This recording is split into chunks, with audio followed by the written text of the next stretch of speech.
క్రైస్తవులు ఎవరు దేశానికి వ్యతిరేకులు కాదు. చాలా మంది ఈ మూఢభక్తిని చెప్పేస్తారు. ఇదిగో మీరు ఈ మతంలో ఉంటేనే మీరు భారతీయులు, ఈ మతంలో లేకపోతే మీరు భారతీయులు కదంటే మతానికి భారతీయ పౌరసత్వానికి సంబంధం ఏంటి?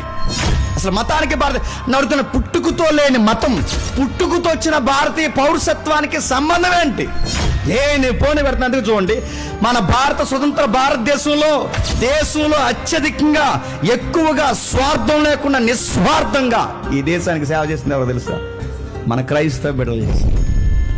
వాళ్ళ ఉద్యోగాలు తాకడ పెట్టారు, వాళ్ళ వైద్య వృత్తిని తాకడ పెట్టారు, వాళ్ళ లాయర్ వృత్తిని తాకడ పెట్టారు. ఒకటా రెండా?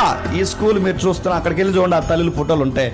ఆ shadow school, girls high school మనం ఏదో చదువుతున్నాం, అక్కడికి వెళ్ళి చూడండి. ఎప్పుడండి వాళ్ళ దేశాలు వదిలి వచ్చి ఇక్కడ అడుగుతున్నాను. ఆ పుష్కర గడ్డ పక్కన ఉంటాయి, మీరు చూడండి సమాధులు. ఏ దేశం అండి వాళ్ళది? సమాధులు ఎవరో శుభ్రం చేయట్లేదు, వదిలేదు. మీరు ఇటు సైడ్ వెళ్ళినప్పుడు ఆ రో బ్రిడ్జ్ ఉందిగా, పక్కకి వెళ్ళిన తర్వాత మీరు చూడండి బ్రిటిష్ సమాధులు ఉంటాయి, అందులో కొన్ని క్రైస్తవ సమాధులు ఉన్నాయి. ఎందుకు వచ్చి ఇక్కడ చచ్చిపోరు అమాయకులుగా చెప్పండి?